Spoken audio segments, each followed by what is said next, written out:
Hello friends, welcome to CA centre. आज हम big news to the point में discuss करेंगे इकोनॉमिक्स का टॉपिक। हमेशा यहाँ से यूपीएससी ने सवाल भी पूछा है, तो इस वजह से मुझे लगता है ये न्यूज़ में है और यही एक सही टाइम है कि हम इसको डिस्कस कर लें। अगर हम आपसे बात करें, जो टॉपिक हम डिस्कस करने जा रहे हैं इकोनॉमिक्स का, इसको हम जनरली एक वर्ड में यूज कर सकते हैं कि performance measure of the industry. India की जो इंडस्ट्री है उनकी परफॉर्मेंस को कैसे मेजर किया जाए। बट यहाँ पे जो न्यूज में आया हुआ है, एक उसमें से पैरामीटर है जिसको हम IIP बोलते हैं, इंडेक्स ऑफ इंडस्ट्रियल प्रोडक्शन। यहाँ पे देख सकते हैं आप IIP। ठीक है, एक सेकंड, थोड़ा सा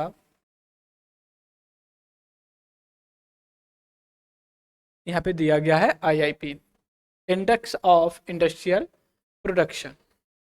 इसमें जो भी चीज़ें कही गई हैं उतना इम्पोर्टेंट नहीं है जितना अब हम डिस्कस करने जा रहे हैं। न्यूज में है, आगे हम इसको डिटेल में डिस्कस करेंगे।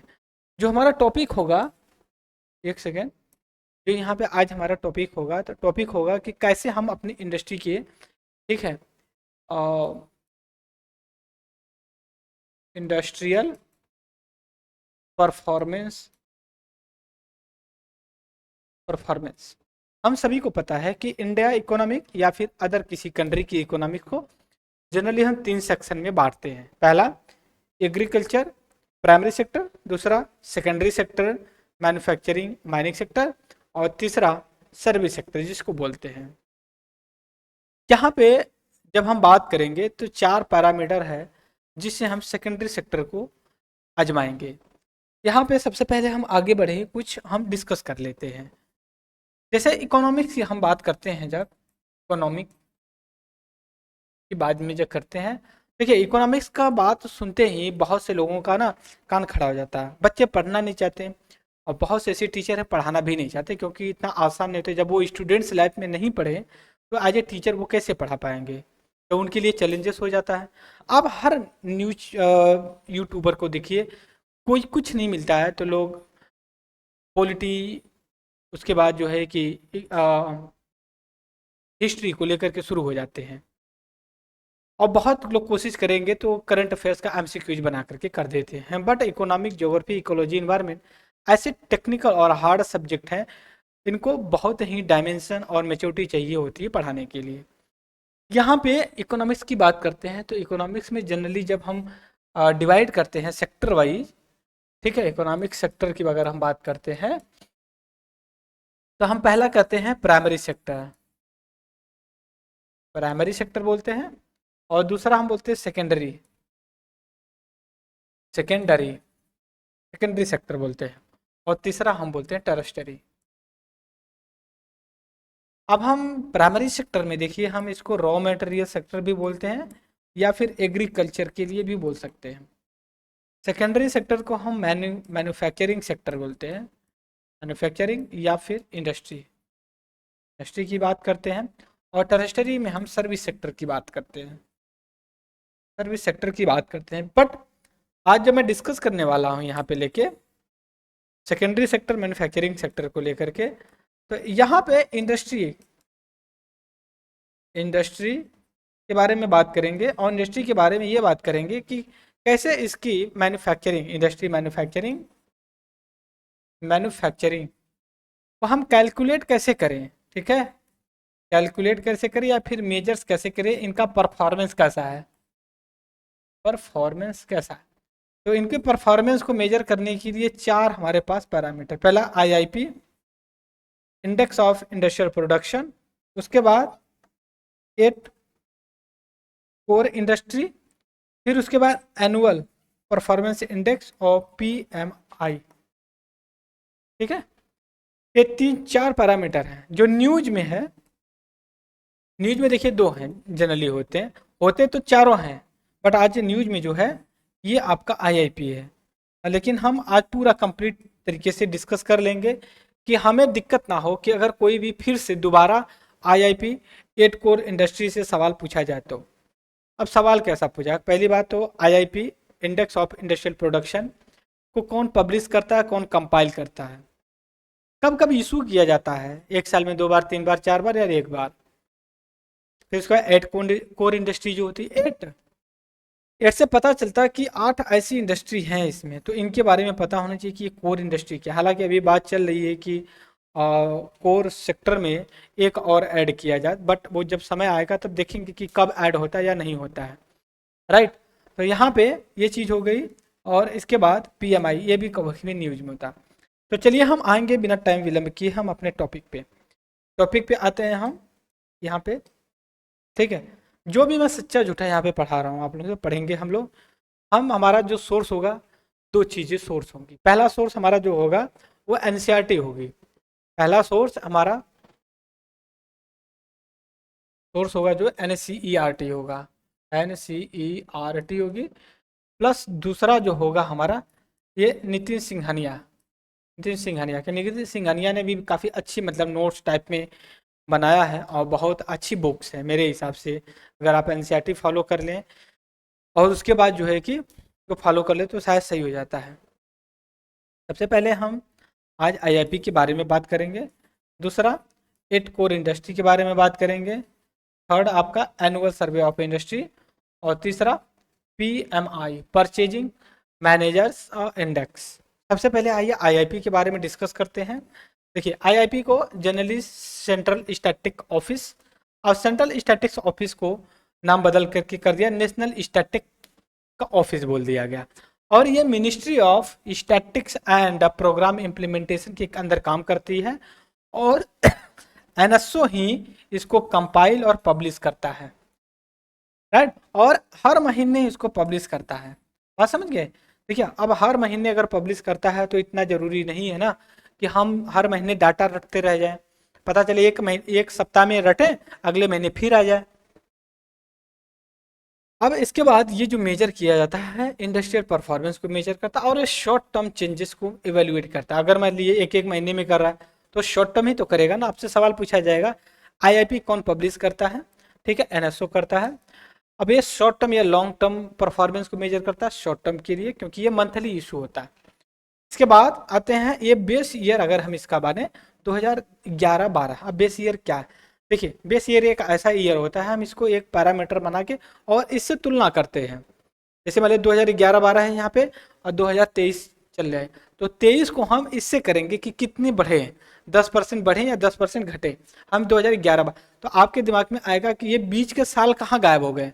देखिए तो एक हम जब बेस ईयर बनाते हैं ना, तो बेस ईयर में कई चीज़ें हम इंक्लूड करते हैं कि उस साल ज़्यादा फ्लक्चुएशन ना हो, ज़्यादा अफरा तफरी ना हो, बहुत पीसफुल टाइम रहा। तो 2011-12 का बहुत पीसफुल रहा। और इसका जो डाटा कलेक्ट किया जाता है IIP के लिए, ये लगभग 14 मिनिस्ट्री डिपार्टमेंट होते हैं, वहाँ से कलेक्ट किया जाता है। और इनकी वेटेज की बात करें तो IIP को 3 सेक्टर में डिवाइड किया गया है। जैसे माइनिंग में, यहाँ पे एक सेकेंड, माइनिंग के बारे में बात की जा रही है, दूसरा मैन्युफैक्चरिंग के बारे में बात की जा रही है, और तीसरा है इलेक्ट्रॉनिक सेक्टर में। बट मैन्युफैक्चरिंग के बारे में अगर हम बात करते हैं, अगर मैन्युफैक्चरिंग के बारे में बात करते हैं तो ये सबसे ज़्यादा इसका वेटेज होता है, 77.6% होता है। जैसा माइनिंग होता है, मैन्युफैक्चरिंग माइनिंग में अगर देखें, माइनिंग में देखिए जैसे कोल माइनिंग है, सैंड माइनिंग वगैरह होती है। फिर मैन्युफैक्चरिंग में कोई चीज़ आप बनाते हो निकालते, जैसे कार मैन्युफैक्चर हो गई, आप समझ रहे। और इलेक्ट्रिसिटी को तो देख ही रहे हैं, जो पावर प्लांट वगैरह होते हैं। अब इसके बाद case of the sectoral based classification की करते हैं। अब देखिए यहाँ पे ट्रेंड दिया गया कि कैसा ट्रेंड रहा है इसका, ठीक है। तो ये इंपॉर्टेंट नहीं है क्योंकि ट्रेंड हमेशा बदलते रहता है, ठीक है। अब हम सीधा अब जंप करेंगे दूसरे सेक्टर के लिए। दूसरा जो पैरामीटर हम कैलकुलेट करते हैं उसको 8 कोर इंडस्ट्री बोलते हैं। 8 कोर इंडस्ट्री बोले 8 CI बोलते हैं।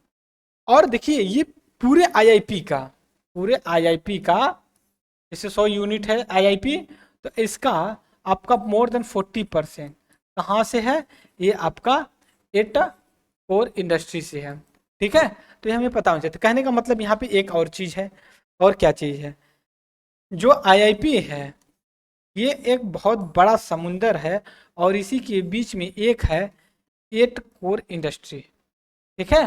तो ये पता होना चाहिए। All 8 industry come under the IIP, but पूरे IIP जो है कि 8 कोर इंडस्ट्री को कवर अप नहीं करते हैं, बात समझ गए। अब इसके बाद यहाँ के कोर इंडस्ट्री के बारे में कंपेयर करते हैं। ये पैरामीटर होता है मंथली इंडस्ट्रियल परफॉर्मेंस, ये भी मंथली करता है क्योंकि आईआईपी भी कर रहा था।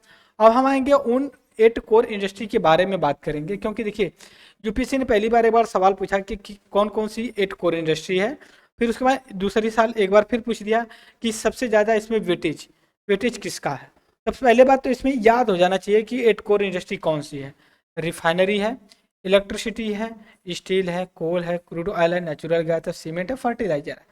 सबसे ज़्यादा जो वेटेज है ये रिफाइनरी प्रोडक्ट का कितना है, 28% है। Electricity 19.9, steel 17.9, coal 10.3, crude oil 9%, natural gas 6.9%, cement 5.4%, fertiliser 2.6% बोलते हैं। ठीक है, आप देखिए इसमें आप परफॉर्मेंस दिया गया है, तो परफॉर्मेंस समझिए क्योंकि परफॉर्मेंस चेंज होते रहता है, तो हमें बस इतना ही ज़रूरत है कि कौन कौन सी कोर इंडस्ट्री है, इनका वेटेज कितना है और 8 कोर इंडस्ट्री आईआईपी में कितना रोल प्ले करते हैं। राइट, अब हम चलते हैं तीसरा पे, एनुअल सर्वे ऑफ इंडिया। ये भी एक ऐसा पैरामीटर है जो हमारी इंडस्ट्री मैन्युफैक्चरिंग को बताता है कि कितनी अच्छी कितनी बुरी है आईपी। देखिए प्रिंसिपल जो सोर्स होते हैं रियल ऑर्गेनाइज्ड मैन्युफैक्चरिंग की बात करता है स्पेशली, और ये एनुअल होता है। एनुअल सर्वे जो पब्लिश बाई किसके, सीएसओ, अब एनएसओ जो कि इसको पब्लिश करता है। अब इसके बाद ये under ministry of statistics programme implementation के अंदर काम करती है, और ये कलेक्टिव एज पर प्रोविजन, ये कलेक्ट जो करता है information, collection of statistics act 2008 के अंतर्गत करता है। और इसके बात करा जाए तो ये देखिए बहुत ज़्यादा चीज़ों को ये कैलकुलेट कर, जितनी फैक्ट्रीज वगैरह होती है ना सबको कैलकुलेट करके बात करता है। फिर ये एम्प्लॉय वगैरह जो होते हैं इनको भी इंक्लूड करता है। जैसे मान लीजिए कि अदर जो बीड़ी सिगरेट वगैरह की जो छोटी मतलब बोल सकते हो जो एमएसएमई की आती है ना, इनको भी इंक्लूड किया जाता है। ठीक है, फिर उसका देखिए क्या इंक्लूड नहीं करता है। ठीक है, एनुअल सर्वे ये नहीं यूज करता है कि जैसे डिपार्टमेंट है कोई छोटी रेलवे वर्कशॉप को, मतलब गवर्नमेंट वगैरह की जो है सैनिटरी और वाटर सप्लाई, ये सारी चीज़ों को जो कि इंक्लूड नहीं करता है।